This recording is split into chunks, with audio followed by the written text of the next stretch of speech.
Today, we're together with Pam Laricchia, and when we started our journey as world travelers, it came to me, it could be fun to do some podcast. And then we looked around, and one of the podcasts we saw was yours, and you were also so kind to invite us as guests on the podcast, both Cecilia and me, and now we have the honor of being able to return the favor and be the ones asking the questions. So welcome. Thank you so much. I am excited to chat with you guys. And thanks again for coming on my podcast. That was really fun having you each individually and seeing the different perspectives on your journey. So thanks again for that. Yeah. And we will link to those recordings if people want to hear those. But it could be wonderful to start with your own personal journey into the whole unschooling world. So if you can tell us a little about how that started for you. Yeah, that was a little while ago. That was back in 2002. I have 3 kids. That year, when they left school, they were 9, 7, and 4. And really, up until like a couple of months before that point, I didn't even know like homeschooling was a thing. I didn't know it was possible. I thought your kids had to go to school. So my kids were all in school. My youngest was in junior kindergarten. And I guess over the couple of years, 2 or 3 years before, unschooling, school wasn't a great fit for my eldest. So I was working with teachers and chatting with my son and, just moving through it, trying to make it as what word should I choose? Bearable an experience. I wanted to do more than just that.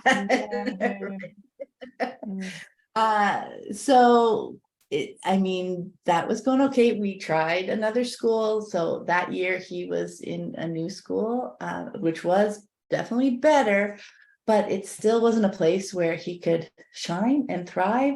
And I knew the child that I saw at home who was, learning and having fun and a joy to be around. So it was becoming very obvious that it was the environment. So that's why I was, working with teachers so that they could understand a little bit better. But then while I was doing my research, I came across the idea of homeschooling. It was in an article and I was like, hey, what the heck is that? That sounds very curious. So I did a little bit of research. We live in Canada. So I found out it was legal in Canada. So this was back in 2002 online. I found like a forum where there were people from my province who were homeschooling their kids. I was like, and there are people in the world that are doing this. There are people in my country, in my province. Like, okay, it's a thing. So what happened is the kids were home for March break. And, my husband and I had talked about it and we had decided, what, like, it doesn't need to be a forever decision. Let's try it. For the last few years, we've been trying lots of things with the schools and with the various school systems and everything.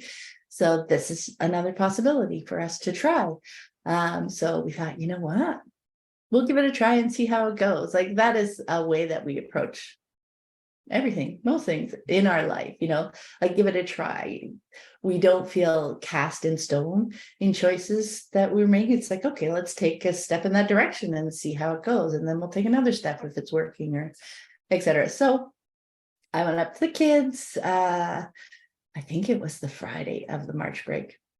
And I just asked them, I said, hey, you know what? I found out because I had said in my time as a parent, I'm sorry, you have to go to school. How can we make this something that's workable for you? How can I help you?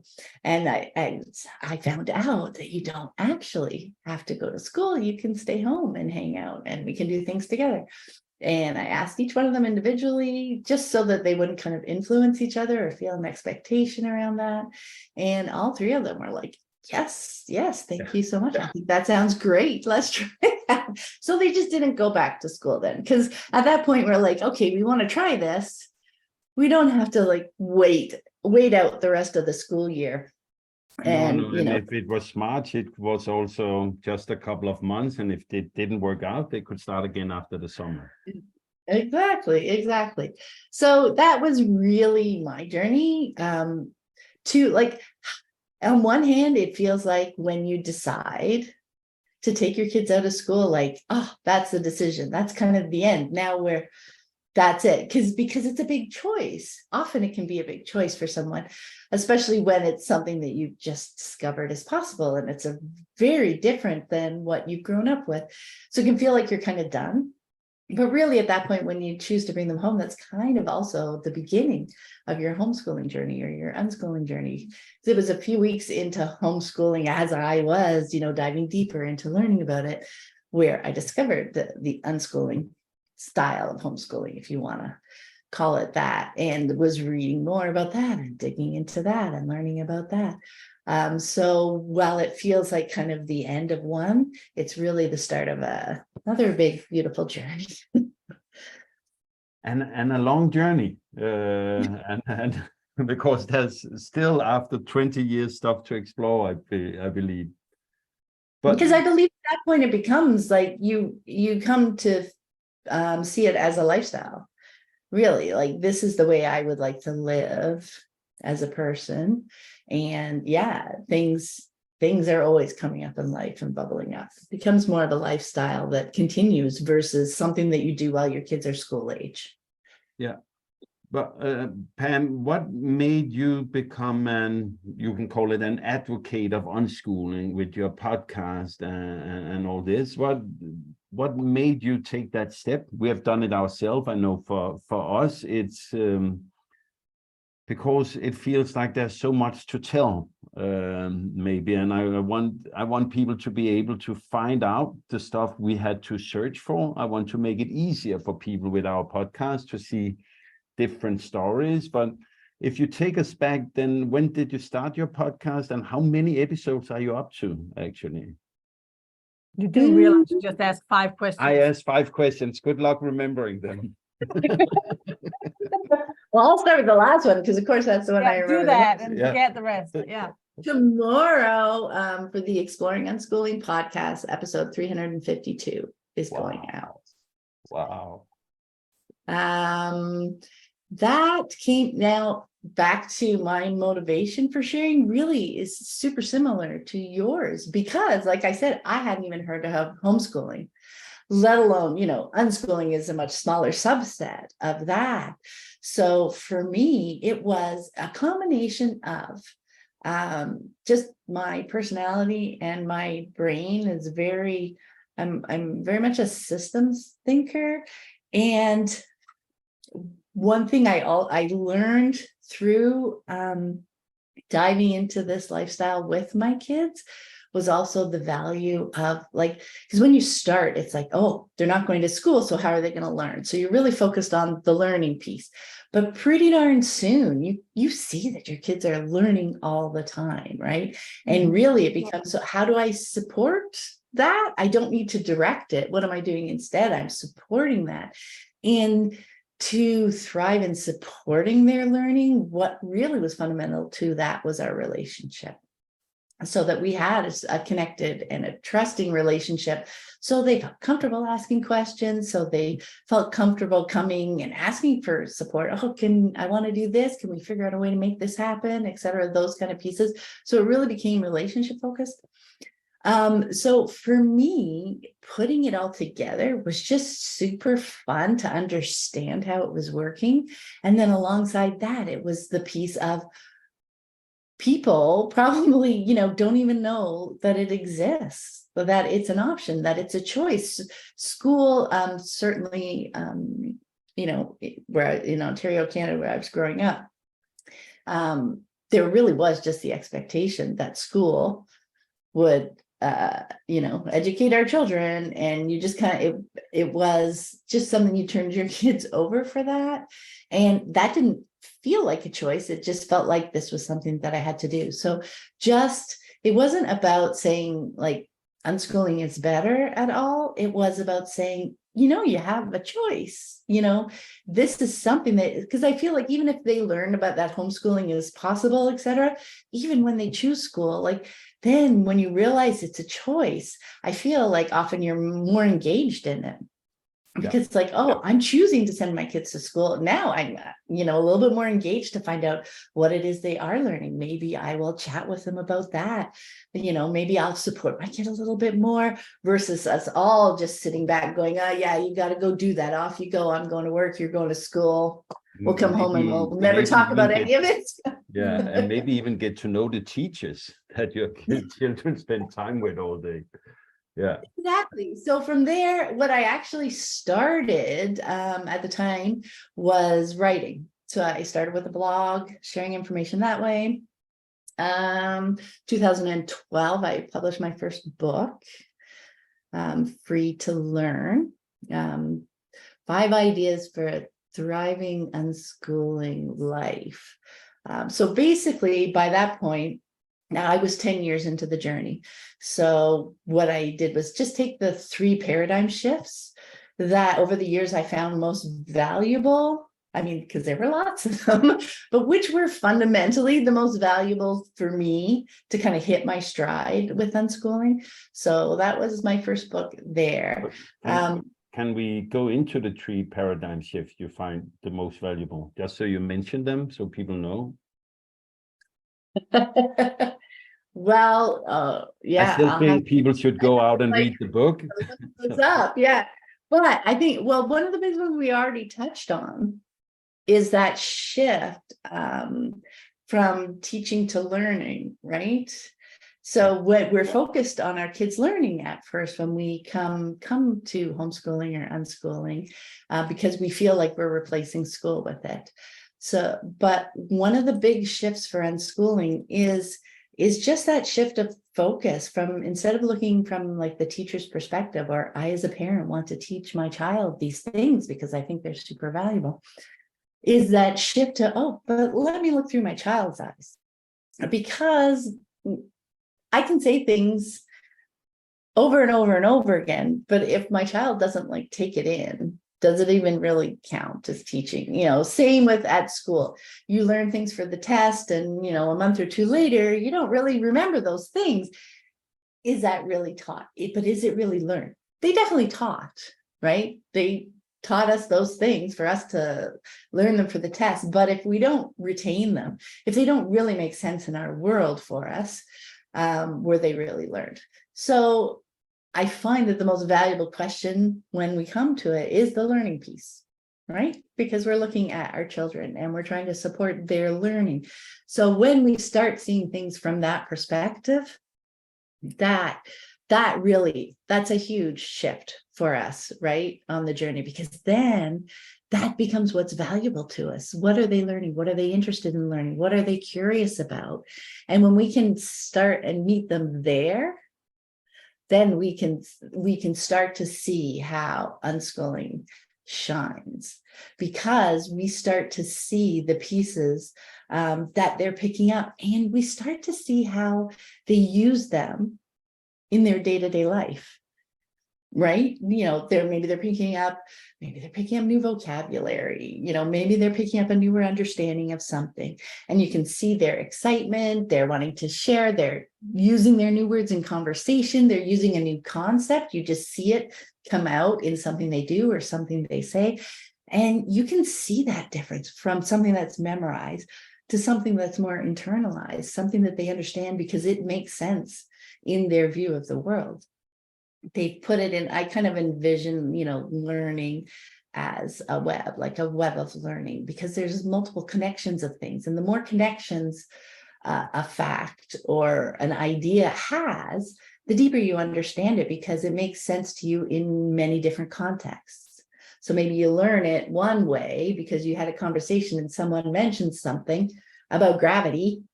And then, then you're jumping on a trampoline and you're like, oh, look, this is gravity helping me. And then, something falls out of the tree and, then you meet another connection.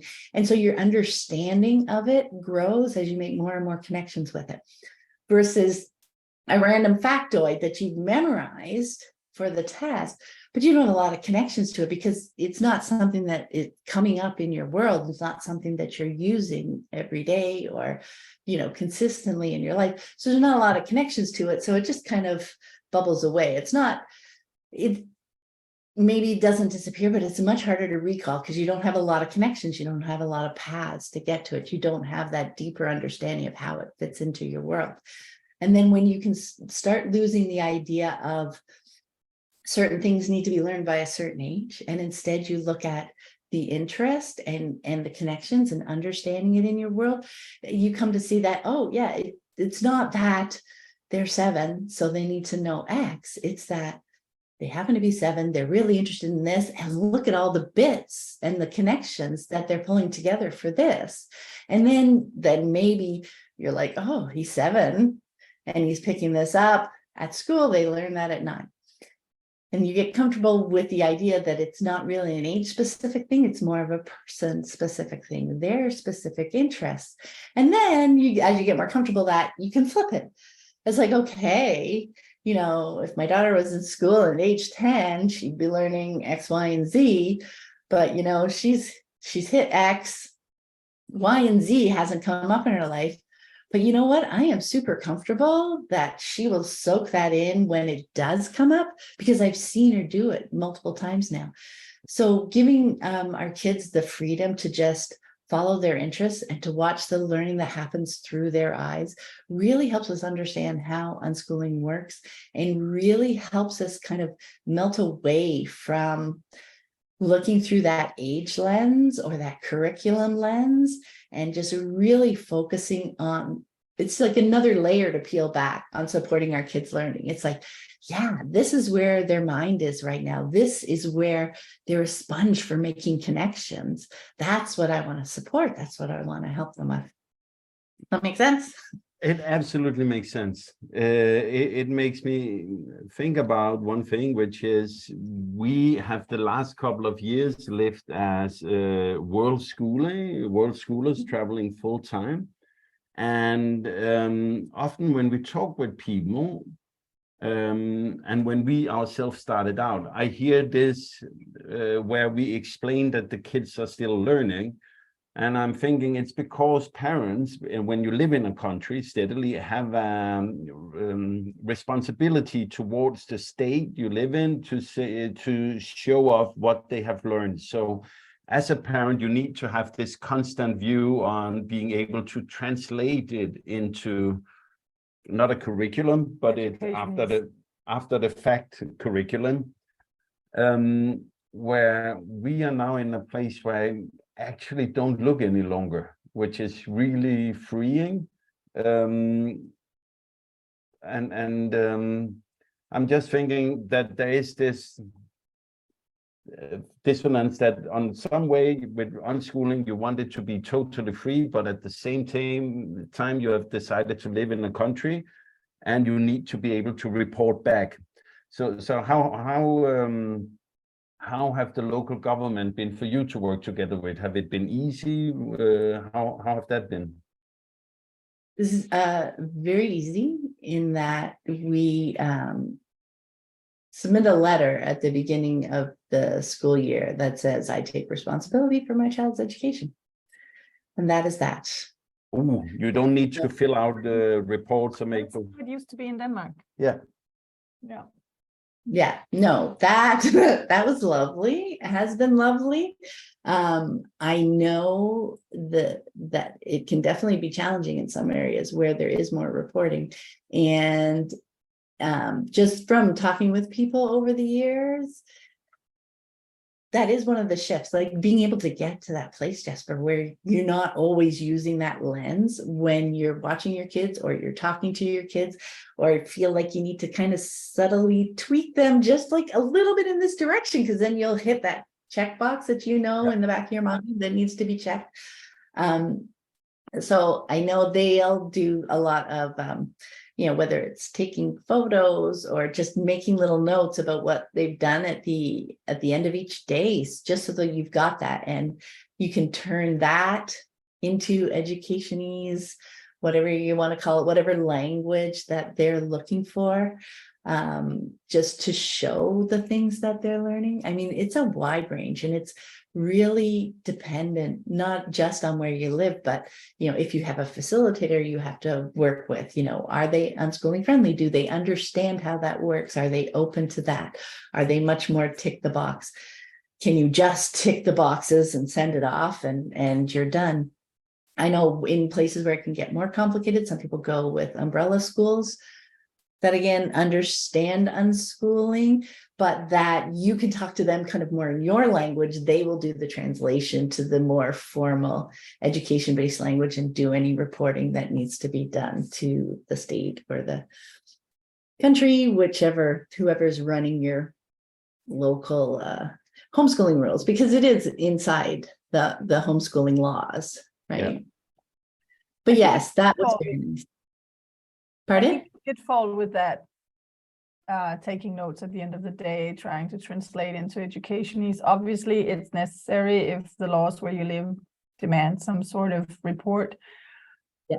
But the danger is that you have that tick box thing in the back of your mind, and you cannot free yourself from, could they please play chess just for half an hour, then I can write math, and you will have this filter on what the kids are doing. And as it's all about the relation and it's all about the life we actually live together, they will totally pick up that you get relief with the chess and less relief with the cartoons.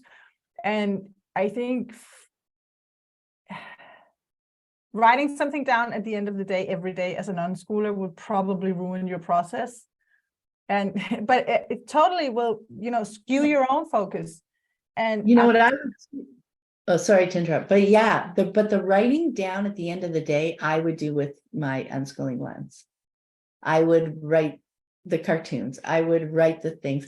I would keep my joy of the unschooling and learning that I see them doing, irregardless of what curriculum tick boxes. Like, I would not put that lens on until I needed to do the reporting.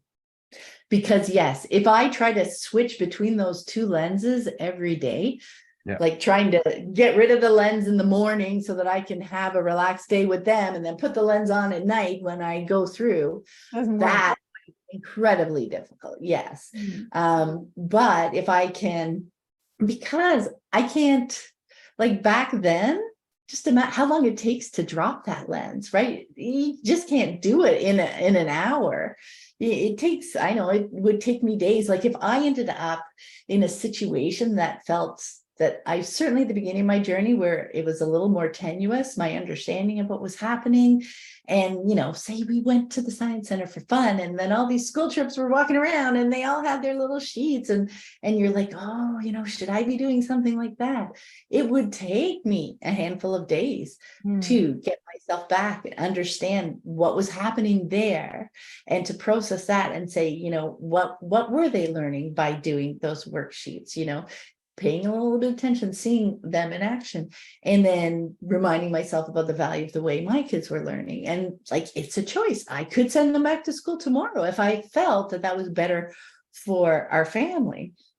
But I would need to do that processing. I can see it there, but yeah, I would save that. My suggestion would be to save that only like when the reporting needs to be done, because then you can just get in that mindset and go through all of your notes.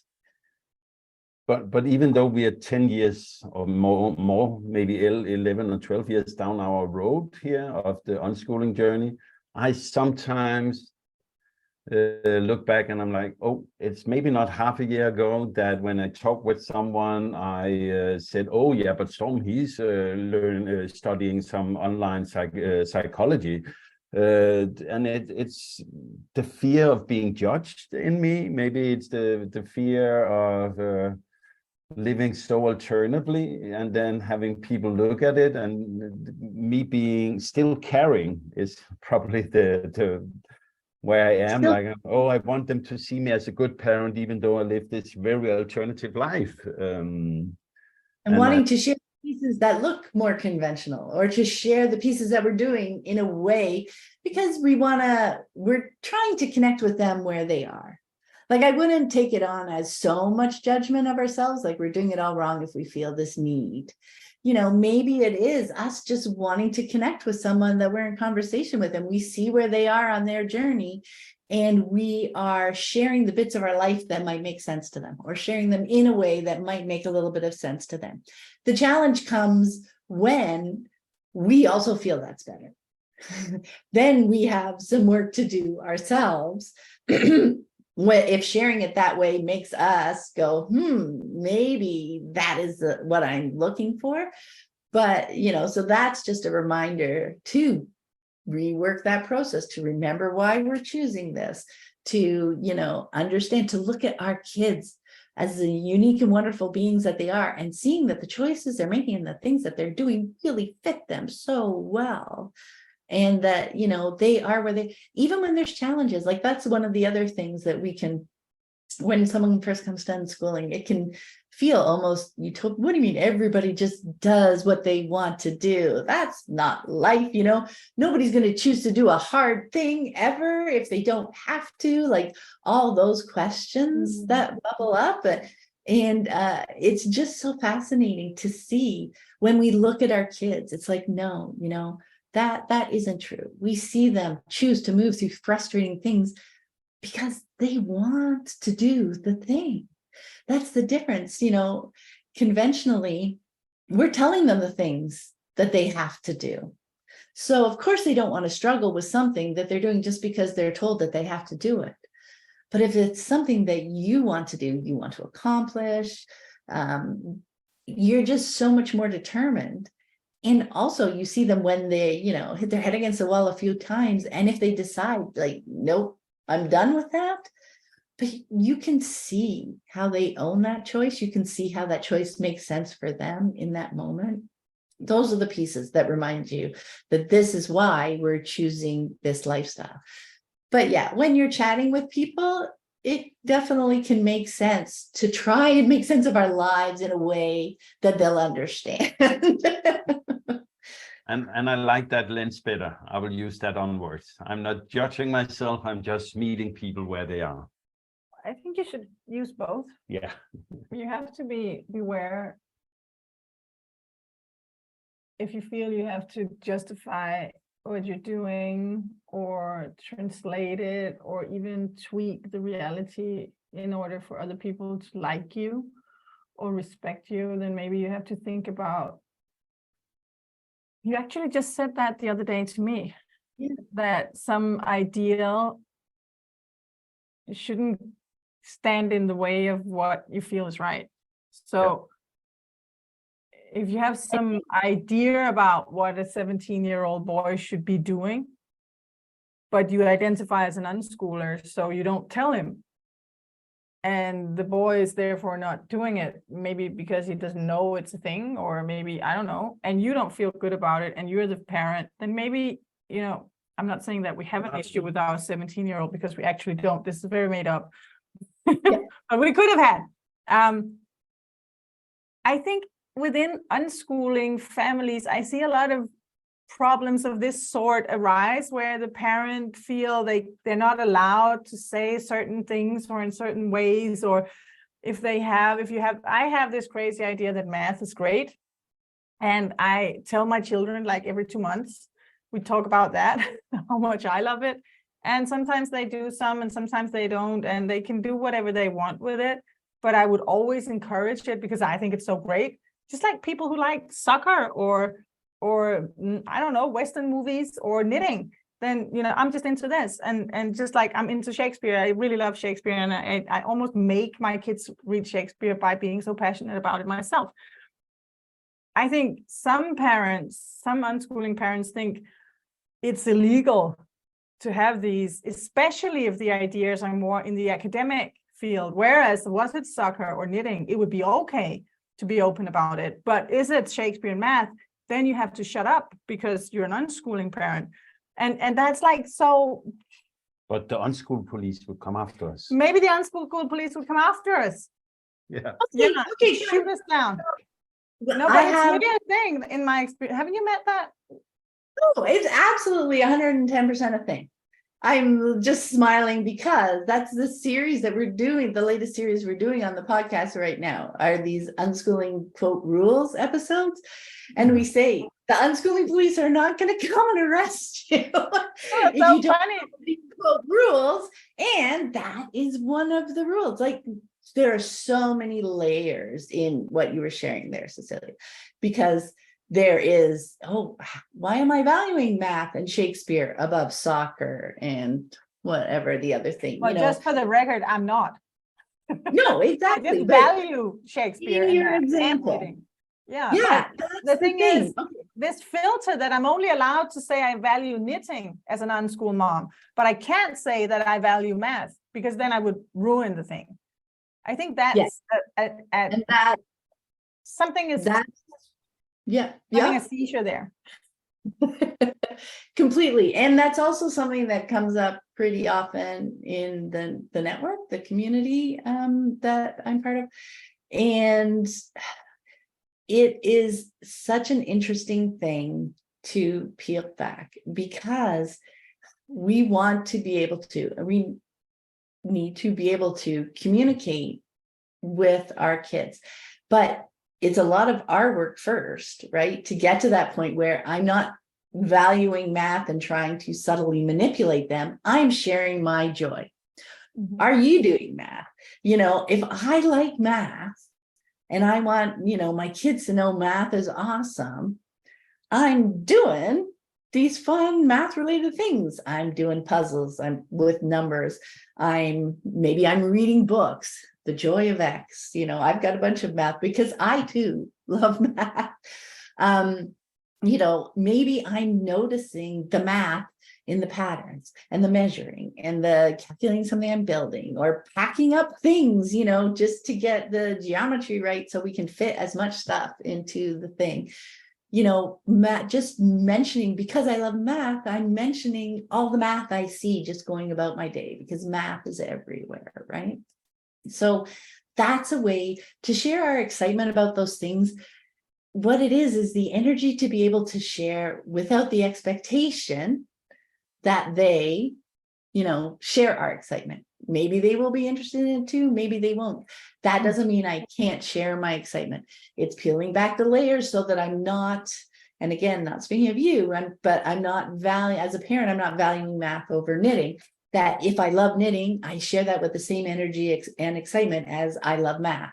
Mm-hmm. Because like you said, they can feel any manipulative energy that's there. They can, if you say, I love knitting and I love math, if you say both of those things out loud, if one of them you're sharing with the intention of trying to stir someone else's excitement, trying to get them to follow, versus just excitedly sharing something you love, they'll be able to feel the difference, the energy difference in those two things, if not in that instance, in the next sentence or two.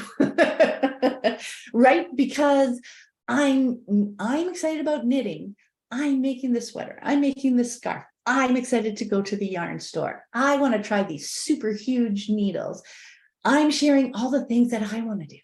If I'm sharing, I love math, and I have an expectation on you, I'm sharing, I love math.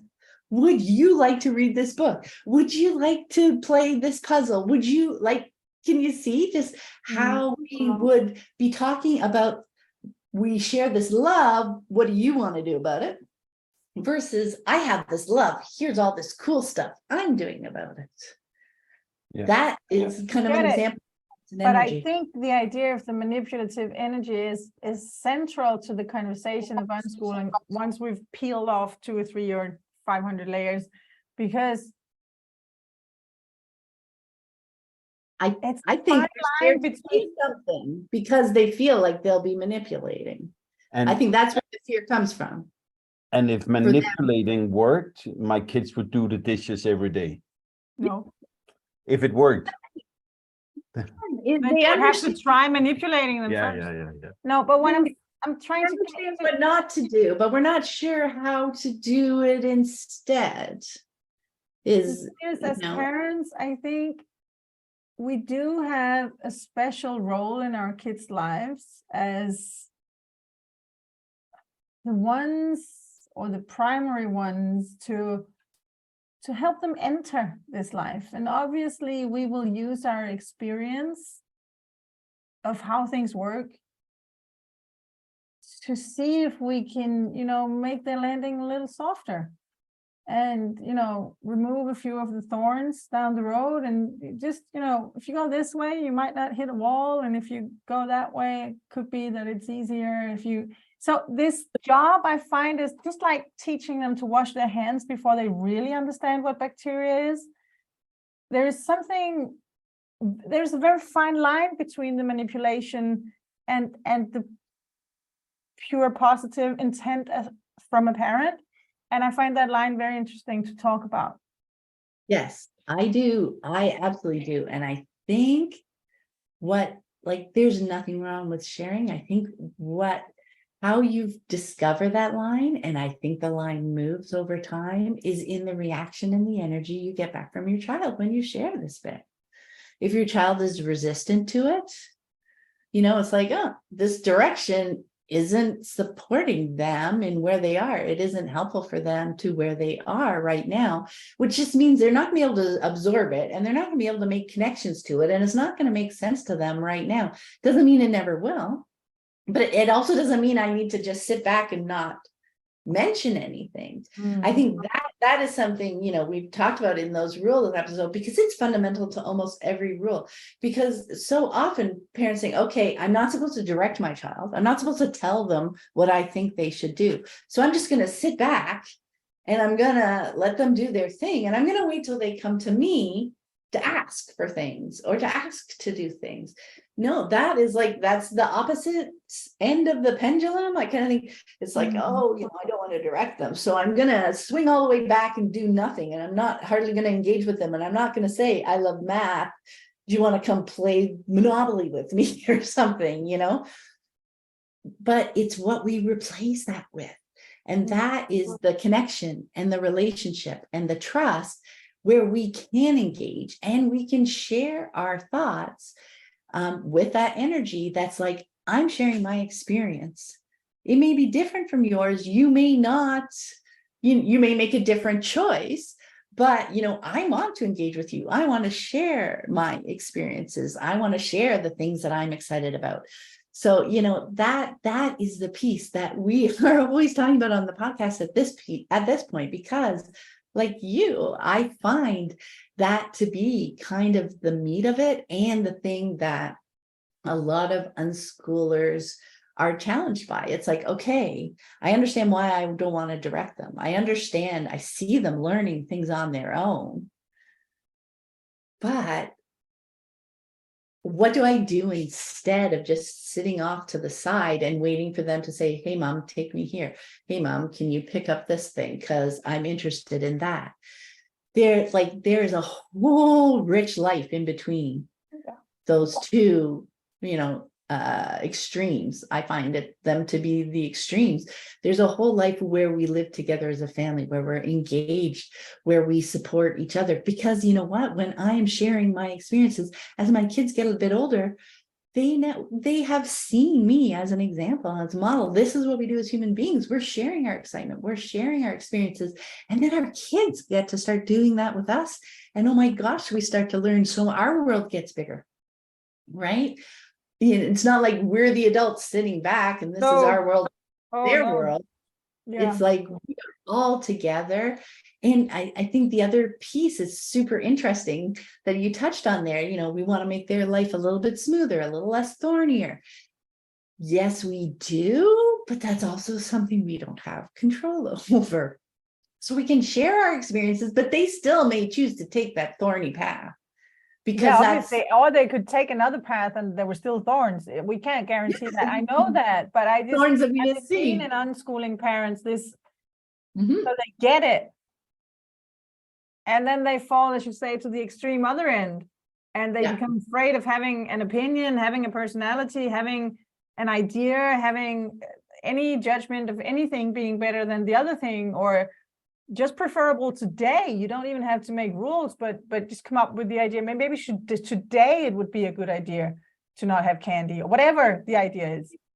not bringing forth, I'm really tired today. At my capacity, like just being who I am in the moment and bringing that into the conversation. I may choose, because my child is super excited about something, even though I've said, I'm tired. And then they're like, I get it. And this is the only day that we can do this thing because of XYZ. I may choose to dig down and do the thing because I want to support their learning. I know I now see through our conversation how super excited they are. That comes to another one of those paradigm shifts that's in that Free to Learn book, which is the why not yes. Because because we're choosing to support our kids' learning, we want to say yes, but yes is not a rule. You do not have to say yes every time, right? This is where the conversations are. Maybe it's a wholehearted yes, because that fits right into our day. That's something I can do easily, boom, let's go. But maybe there's experience I have. Maybe I'm tired. Maybe there's a whole bunch of things of real life that are part of that choice. So why not yes is a reminder that I don't want to automatically say no just because that's been my pattern. But it's also a question, because I don't want to automatically say yes. That's almost as bad as automatically saying no. What are they going to learn from that? Just that everything I asked for just happens naturally and magically. That's not life. That's not learning about how they can navigate the world. I can share their excitement about the thing they want to do and say, you know what, can't make that happen tomorrow because of XYZ. That's where we can have real conversations and they can start to understand the context of what's going on in their life, the people in their life and in their world, in their community, all those people. There is context to everything. So that's where you can have those conversations. And that's what I love about unschooling is we're all on the same team. When you say, I love math, we're all on the team rooting for your love of math. Or they say, I really want to go to the park, or I really want to do this thing. I'm there for it. I love that that's something you want to do. And also there's these other considerations. And once we get to know each other better, that is a way to get to know each other better. To know that I'm exhausted because yesterday we did this, I kind of need a recovery day, or I didn't sleep well last night, or I have a bad headache today. All those pieces of real life and of who we are as people, those absolutely should be part or can be part of the conversation, so that it's a real choice that we all lean into. But of course, the thing is that we all start with, from that team perspective, we want to help each other accomplish the things that we want to do. And then as that team energy kind of build up, and we understand, our kids learn to trust us, that they're going to help me as much as possible to make this happen. I know it may not happen on the timeline that I'm hoping or that I'm envisioning, but they're not going to stand in my way, literally. But I'm going to come to them for that conversation and ask them to help me do the thing, because then we're going to learn a little bit more about what it takes to accomplish the thing. So for me, that's where all the rich conversation lies. That's where they learn more about the world. They learn more about the people that they live with. We learn more about them because we know what it is they're excited to do. People are so different as human beings that this is where we can learn. This is where we can engage. This is where we can just feel so heard and seen and loved and supported. And that doesn't mean it has to always work out on that particular person's timetable, because we all live together, right? And I think that is kind of the conversation that is missing. That's the rich stuff in between those two extremes of I direct them and tell them what to do. I sit over here off to the side and don't want to tell them anything that they may take as direction. There's a whole world of consensual conversation that lives inside of that. And to me, that's the heart of unschooling. The talking, yeah. We always come back to that. Unschooling is one long conversation. Just talk and talk and talk and talk. I have a question, and I've been Okay. pondering how to ask it, so I will ask it in the messy way it was in my head. Oh, great. So Will it be one question or it will five? be one intertwined long question where I will correct myself during what I'm explaining. Okay. So you're the parent of now grown-up unschoolers. And I would like to ask you about how it is to have grown up unschoolers, but then at the same time, I started arguing with myself because I'm like, no, Pam shouldn't use her kids as trophy on the unschooling world. But at the same time, our oldest unschooled child is soon 18, and in some years he will be, funny enough, older. So I'm just curious. Hopefully. Hopefully. So I'm just, as I said, a messy way to reach my question and the idea around it. So I would love to hear something about how it has been for you to now have grown-ups. I could have asked that So simple. do you want to ask it or do you? Yeah, I said I could have asked that simple. The interesting part, the other interesting part is, is it okay that, so you're making a podcast, people listen to it, we make a podcast, you made a blog, I make a blog. We're open about this because we want to, I don't know what you want it specifically, but I want to make the path easier to find and understand for other people. When I started, it was harder and everyone I could listen to was American, and that's very good and fine. I don't mind Americans, but it's not the same as Europe. The situation is different over here. And I just needed something that was actually not available. And I'm trying to make that available now. That's what I'm doing. That's why I'm blogging. That's why I'm doing this podcast. And I'm not sure how much I want to talk about my own children, because I do talk about them and I do post pictures of them and I do share stories about what happened in our life, all of us, where the children are some of us. But on the other hand, I don't want them to be trophies. I don't want them to be the good example of unschooling, because in a way, it's a lot of burden to put on one person. It's a lot of their private story. And also their path is not an example to follow for other kids or other families. So I think your other question that was like underneath, or the filter of the first question, is the more interesting question. Not that I don't want to hear about your children. I want to hear the other one. Okay. No, but I think that what do we do about, how do we make sure our kids don't become trophies?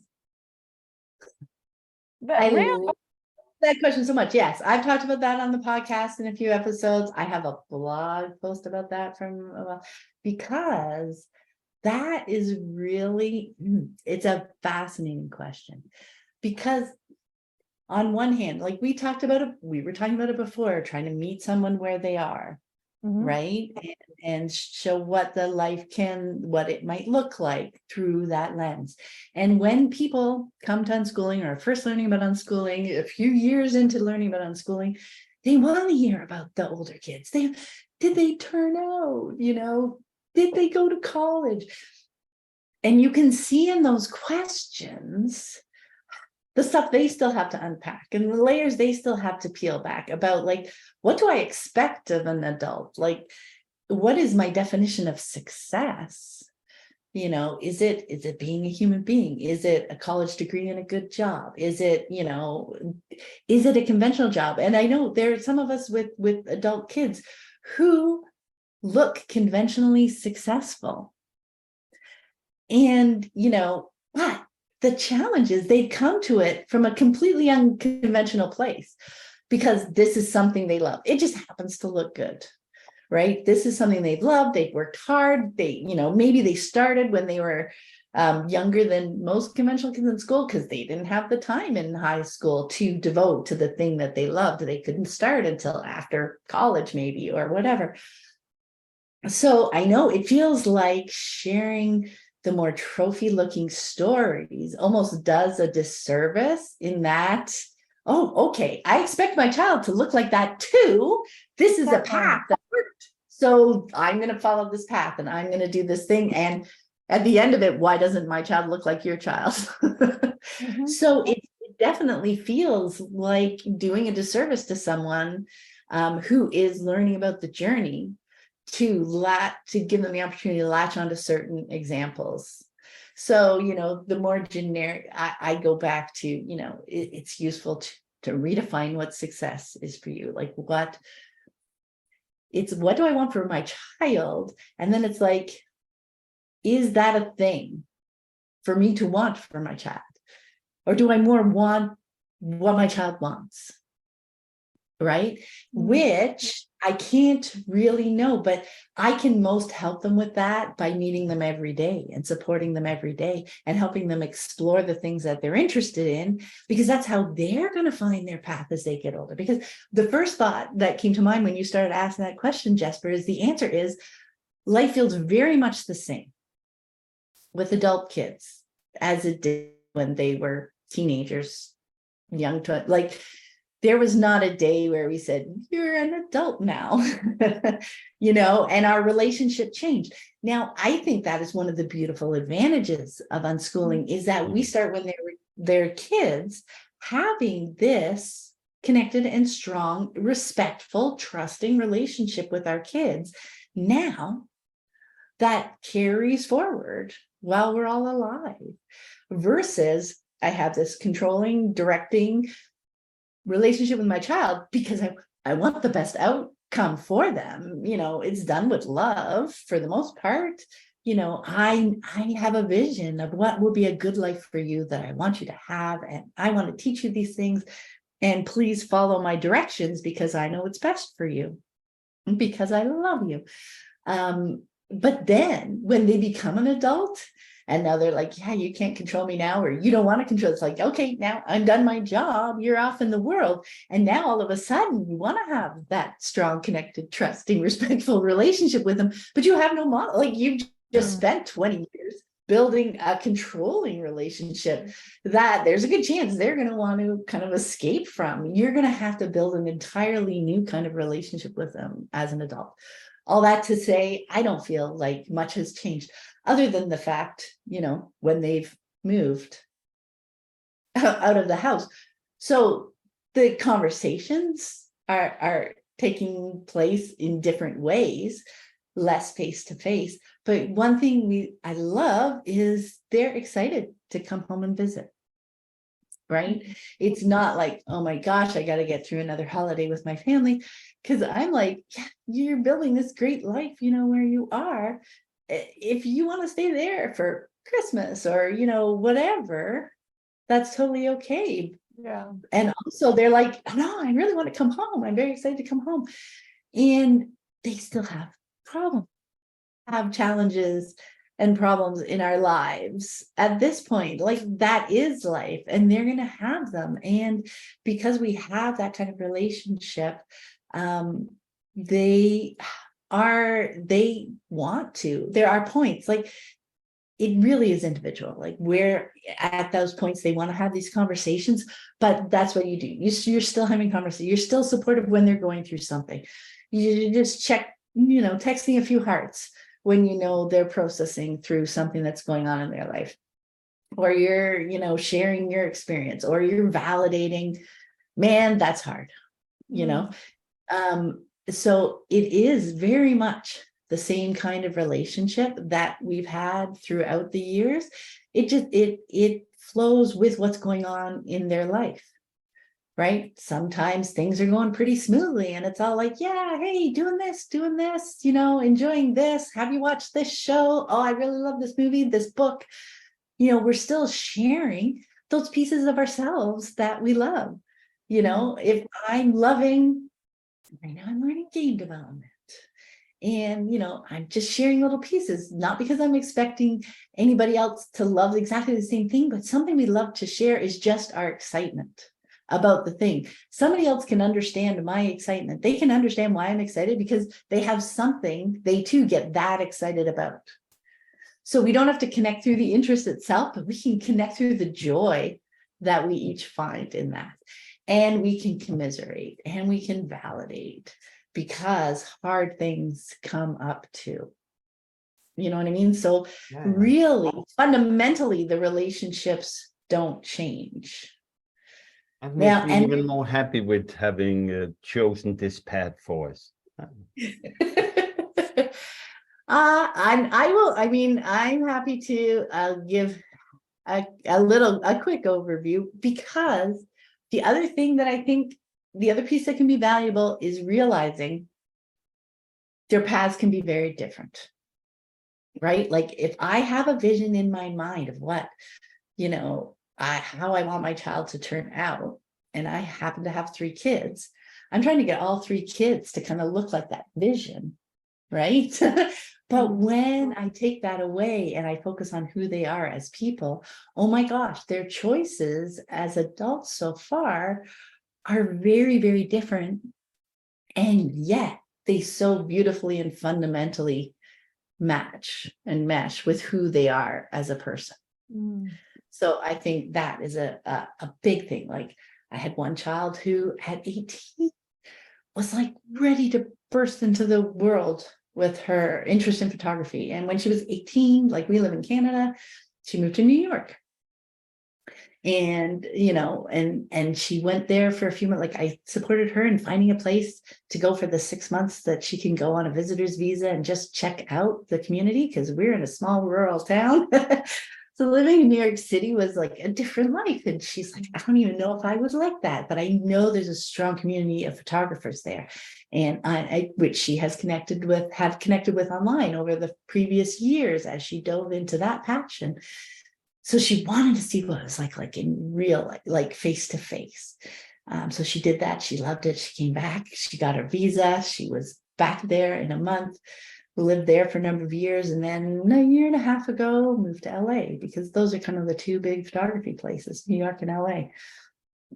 And her last couple of years in New York, she was doing LA trips for a month, 2-3 times a year to go work with clients in LA there, and then eventually moved her base over there.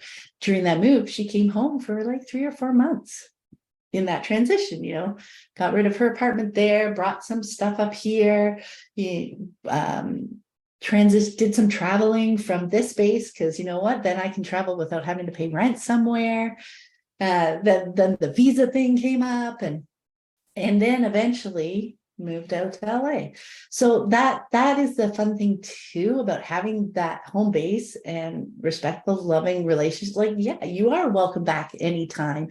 It's not, and that is something they have to process, because the messages they encounter out in the world are, being at home is like a failure. You're not supposed to do that.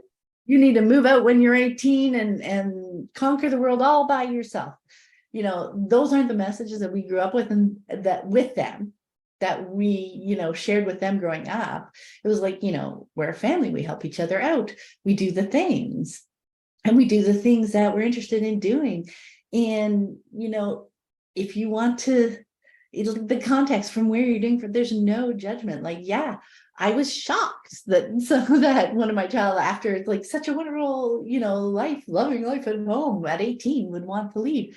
But, okay, I'll support that. That makes complete and utter sense for you as a human being.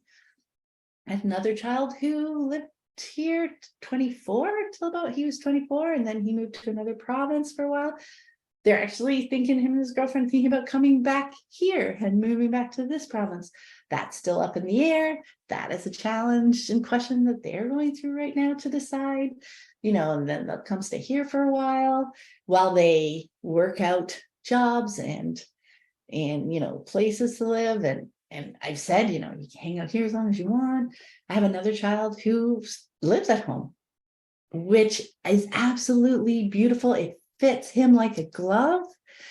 Not a super easy choice for him either, because again, all the messages, well, you still live with your parents, what's going on there? Why can't you hack it?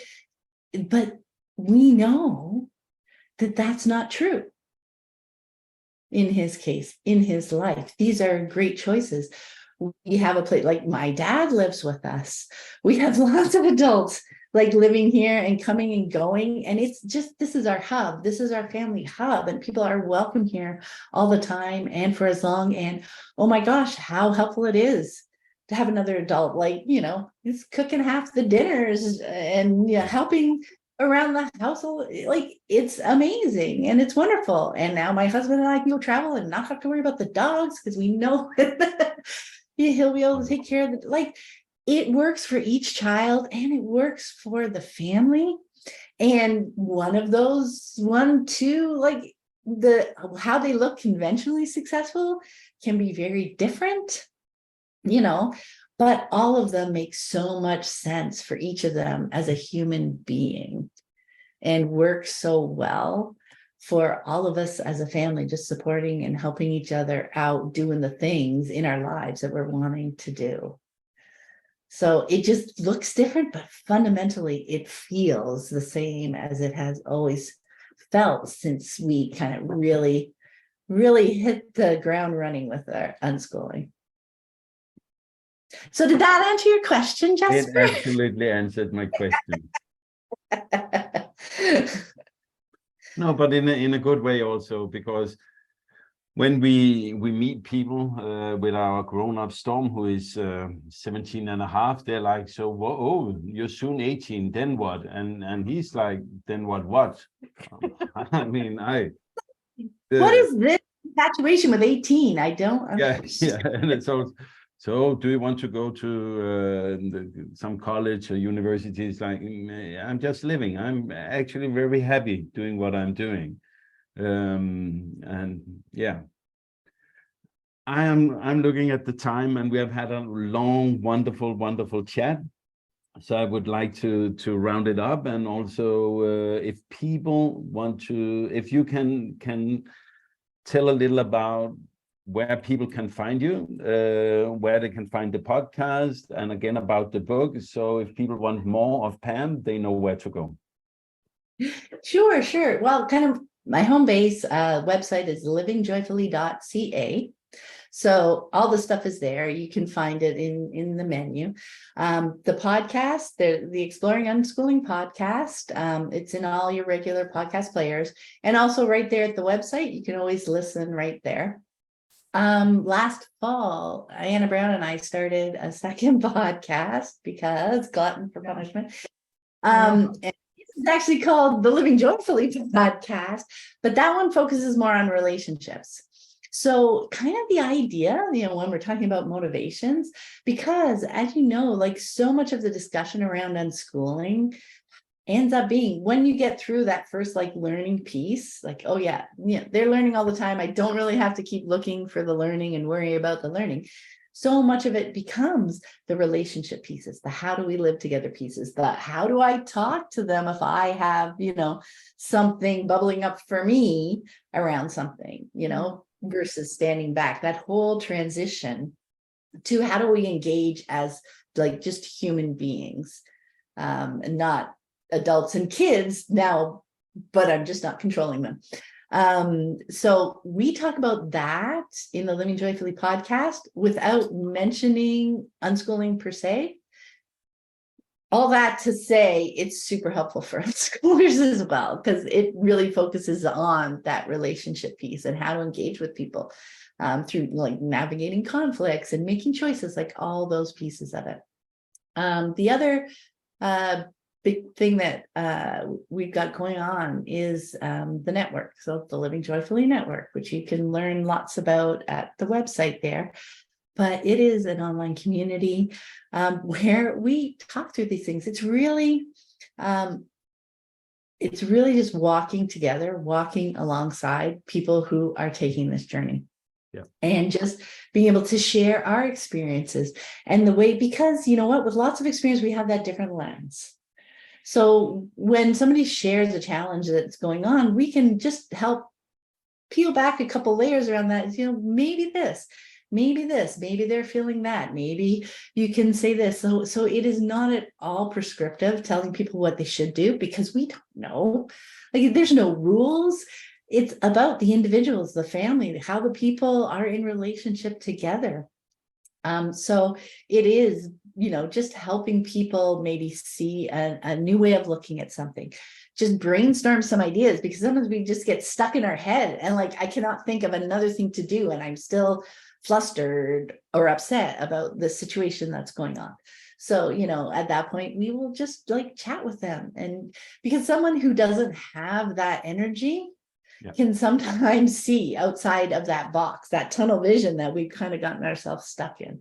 So we can help with that. We have a theme each month. So alongside of that is we just have a theme each month that we dive into and that we talk about that is related to unschooling, that's related to our, like this month, the theme is making choices.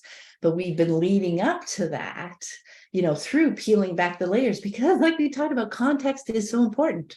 It is. In any moment. So we need to understand ourselves. We need to understand our perspectives. We need to understand the layers. Maybe we've got some triggers going on, that are making us feel super resistant to whatever's happening in front of us in this moment. So we have those themes that we also talk through. We have conversations. Then we have like a live call with members who ever want to show up, and it's recorded so that people can hear it. So that's like raising questions and chatting through in real time. So yeah, we're loving the network as well. Oh, we just started a shop. More, let me hear. Yeah. Some courses, but yeah, because it's just about sharing the information. It's not about telling people what to do. It's about giving a new way of looking at things, just to support people in making the choices that work for them in this moment, without the expectation that they follow it, without the expectation they follow it exactly. And knowing that, maybe now's not the time, maybe 6 months is something that's important or valuable to you. It's not the now or never kind of deal. No, it's like, let's just walk together, and I'm just going to share information and different possibilities that you can bring into your orbit. Fantastic. And that's what the books are too. Yeah. And check out the book. Absolutely. Pam, it was wonderful having you on our podcast, and thank you for your time.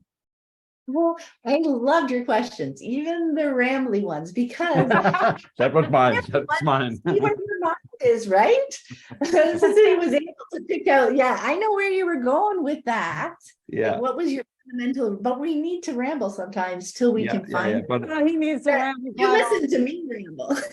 I am rambling, and I'm lucky to have both my wife and you on this episode to help translate what happens inside. It's, understandable for other people. Okay, but we will say goodbye and thank you for your time.